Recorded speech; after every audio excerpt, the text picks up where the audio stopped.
Hello everyone. Today we will read something from Deformation of Solids. This is your teacher Vigyan Guru. Let's continue. अब हामीलाई deformation of solid भित्र पनि हानेर hooks ल छ त्यसमा हामीले थोरै कुराहरू आज बुझ्ने हो धेरै कुराहरू छैन सो नाउ बिफोर दैट अब तपाईहरुलाई म एउटा सिम्पल एक्जाम्पल दिन्छु जस्तो सपोज तपाईहरुले चाहिँ के गर्नुभयो भने एउटा यसरी ह्याङ्गरमा चाहिँ दुईटा कुरा यसरी ह्याङ गरिदिनु भयो एउटा कुरा चाहिँ के थियो भने एउटा कुरा चाहिँ रबर थियो एउटा कुरा चाहिँ हामीलाई रबर नभएर यो प्लास्टिक थियो सो यहाँनिर रबर र प्लास्टिकलाई हामीले सँगै सेम साइजको सेम सेपको थियो अनि यसलाई हामीले तन्काइरहेछौँ तन्काउने बेलामा तन्कायौँ एउटा ठाउँमा ल्याएर हामीले छोडिदियौँ भने यसलाई चाहिँ लिभ गरिदियौँ भने है त याद गर्नु हामीले यसमा चाहिँ अनि फोर्स पर युनिट एरिया लगाइरहेछौँ त्यो भनेको चाहिँ हाम्रो स्ट्रेस प्रोभाइड गरिरहेछौँ यसमा अब त्यो सर्टेन स्ट्रेस प्रोभाइड गरेपछि कुन चाहिँमा स्ट्रेन धेरै हुन्छ भन्छ भन्नाले कुन चाहिँले चाहिँ धेरै एक्सटेन्सन फिल गर्छ र त्यो एक्सटेन्सनलाई देखाउन सक्छ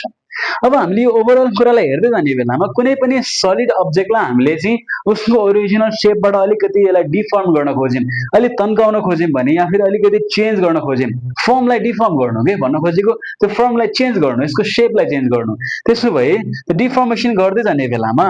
कुन चाहिँ अब्जेक्टले कसरी डिफर्मेसन फिल गर्छ यो अब्जेक्ट चाहिँ प्लास्टिक हुने बेलामा या फिर इलास्टिक हुने बेलामा यो अब्जेक्टले आफ्नो डिफर्मेसनलाई कसरी फिल गर्छ भन्ने कुरा हेर्न पर्यो भने today we will discuss something from Hooke's law यति कुरा छ है त त्यसो भए अब हामीलाई हुक्स लमा डाइरेक्टली गइहालौँ now let's go into the Hooke's law Hooke's law जानुभन्दा पहिले यतापट्टिको जुन फर्मुला छ यो फर्मुलामा हेरौँ यहाँनिर चाहिँ धेरै कुरा फर्मुलाबाट बुझिन्छ जस्तो फर्मुलामा के छ भने यहाँनिर चाहिँ एफ दिएको छ एफ भनेको यहाँनिर कहिले लेख्या होला डिफर्मिङ फोर्स भनेको छ त्यो डिफर्म गर्ने फोर्स त्यो चाहिँ के छ त डाइरेक्टली प्रोपोर्सनल छ कोसँग भने त्यो एक्सटेन्सनसँग भन्नाले चाहिँ यहाँ सर्टेन यहाँनिर चाहिँ उसको लेन्थ चाहिँ सुरुमा यसको लेन्थ ल मानव ओरिजिनल लेन्थ चाहिँ एल थियो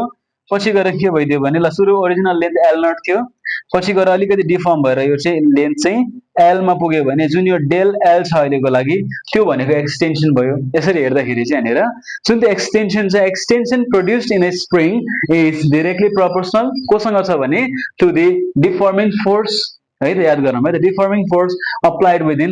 लिमिट अफ प्रोपोर्सनालिटी एउटा सर्टेन लिमिटमा चाहिँ हामीले डिफर्मिङ फोर्स अप्लाई गर्दै गयौँ भने त्यसमा आउने एक्सटेन्सनसँग के छ यो चाहिँ डाइरेक्टली प्रोपोर्सनल भन्नाले जति नै डिफर्मिङ फोर्स लगाउँछौँ त्यति नै एक्सटेन्सन हुँदै जान्छ त्यति नै एक्सटेन्सन बढ्दै जान्छ ओके त्यसो भए अब एक्सटेन्सन बढ्दै जान्छ त्यसो भए हामीले यहाँनिर चाहिँ एउटा के को भ्यालु सेट गरेका छौँ त्यसलाई यहाँनिर किन छुट्टै डिफाइन गर्यौँ भन्दाखेरि चाहिँ यहाँनिर के भनेको छ within the limit of proportionality छ नि त हामीलाई होइन त्यसो भए लिमिट अफ प्रोपोर्सनालिटीमा जाँदाखेरि के हुने भयो त हामीले के सेट गरेको जुन त्यो प्रोपोर्सनल कन्स्टेन्ट छ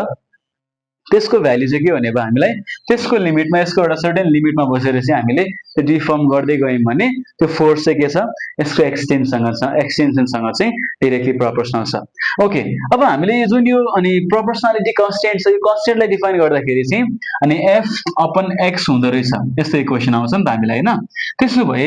यसको मिनिङ के भयो त प्रोपोर्सनालिटी कन्स्टेन्ट भनेको त अहिलेको लागि के भयो त यसमा स्लोप भयो त स्लोप के को त स्लोप अफ यसमा deforming force to the extension graph हैन त कति फोर्सले कति एक्सटेन्सन गराइरहेछ भनेर हेर्न पर्यो भने त्यो एउटा प्रोपोर्सनालिटीको लिमिटमा हेर्ने बेलामा जुन के को भ्यालु आउँछ त्यो के भनेको हाम्रो लागि कन्स्टेन्ट हुन्छ भनेर डिफाइन गरेका छौँ हो त्यही यो कुरो लिमिट अफ प्रोपोर्सनालिटी कन्स्टेन्ट भनेको k equals to F upon x यसरी पनि हामीले यसलाई बुझ्न सक्छौं अनि यहाँनिर मैले छेउमा छोटो इन्फर्मेसन लेखिदिएको छु जुन चाहिँ कुरामा के को भ्यालु धेरै हुन्छ प्रोपोर्सनालिटी लिमिट अफ प्रोपोर्सनालिटी जुन त्यो धेरै छ limit of proportionality constant limit of proportionality जसमा धेरै भयो त्यसले डिफर्म गर्न पनि धेरै सक्छ है त याद गरौँ है के को भ्यालु धेरै भनेको यसमा फोर्स पनि धेरै लाग्छ र एक्सटेन्सन पनि धेरै छ यो कुरा भयो एक्सटेन्सन यसमा ठिकै छ ल ठिक छ इजिली डिफर्मेबल भन्छ यसमा फोर्स मजाले लगाउने भयो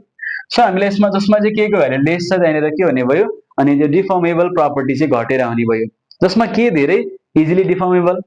के थोरै अनि थोरै डिफर्मेबल यति कुरा चाहिँ हुने भयो सो नाउ यति कुरा हामीले डिफाइन गर्न सक्छौं यो चाहिँ भयो हाम्रो लागि Hooke's law okay have a good time take care